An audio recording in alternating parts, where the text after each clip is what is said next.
ஆந்திர முதலமைச்சர் சந்திரபாபு நாயுடு திருப்பதி ஏழுமலையான் கோயிலில் ஆய்வு செய்து வருகிறார். திருப்பதியில் கூட்ட நெரிசலில் சிக்கி 6 பேர் உயிரிழந்த சம்பவத்தை அடுத்து முதலமைச்சர் சந்திரபாபு நாயுடு தற்போது அங்கு ஆய்வு செய்து வருகிறார்.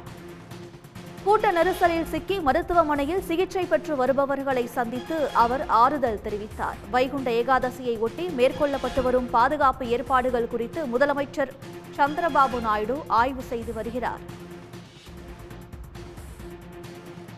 கூடுதல் விவரங்களுடன் செய்தியாளர் ஜெயக்குமார் இணைப்பில் இருக்கிறார். ஜெயக்குமார், திருப்பதியில் தற்போது முதலமைச்சர் சந்திரபாபு நாயுடு ஆய்வு மேற்கொண்டு வருகிறார். அந்த ஆய்வு தொடர்பான முழு விவரங்கள்.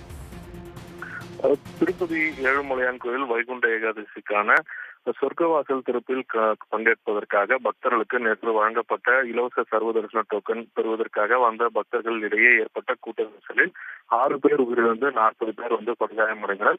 காயமடைந்தவர்கள் 20 பேர் சிகிச்சைக்கு பிறகு வீட்டிற்கு அனுப்பி வைக்கப்பட்டுள்ளனர். 6 பேர்களுடைய சடலங்கள் இன்று பிரேத பரிசோதனை முடிந்து அவரவர்கள் குடும்பத்தினரிடம் ஒப்படைக்கப்பட்டது.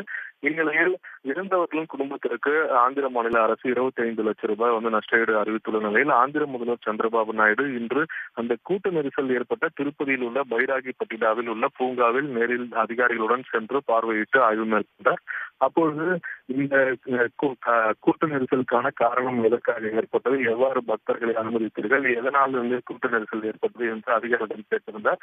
அப்பொழுது ஒவ்வொரு அதிகாரிகளும் ஒருவர் மீது ஒருவர் பதிவு சுமத்திக் கொண்ட நிலையில் அதிகாரிகளை கண்டித்துக் கொண்ட முதல்வர் சந்திரபாபு நாயுடு இது சம்பந்தமாக யார் மீது நடவடிக்கை எடுத்துள்ளீர்கள் என்று கேட்டதற்கு ஒரு டிஎஸ்பி ரமணகுமார் என்பவரை விசாரணைக்கு உத்தரவிட்டிருக்கிறாங்க. அவர் கேட்டை திறந்து விட்டதன் காரணமாகவே இந்த கூட்ட நெரிசல் ஏற்படுவதற்கான ஏற்பட்டதாக அதிகாரிகள் தெரிவித்தார். இதனையடுத்து இந்த மொத்த விவகாரத்தையும் அதிகாரியுடன் கேட்டு தெரிந்து கொண்ட முதல்வர் சந்திரபாபு நாயுடு அதன் பிறகு ஸ்விம்ஸ் மருத்துவமனையில் தற்பொழுது சிகிச்சை பெற்று வருபவர்களை நேரில் சந்தித்து ஆறுதல் கூறினார்.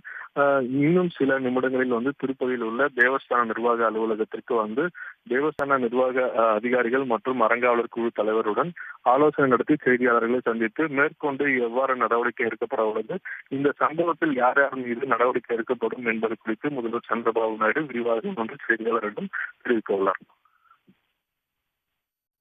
உடனுக்குடன் செய்திகளை தெரிந்து கொள்ள சன் நியூஸ் பெல் ஐகானை கிளிக் பண்ணுங்க.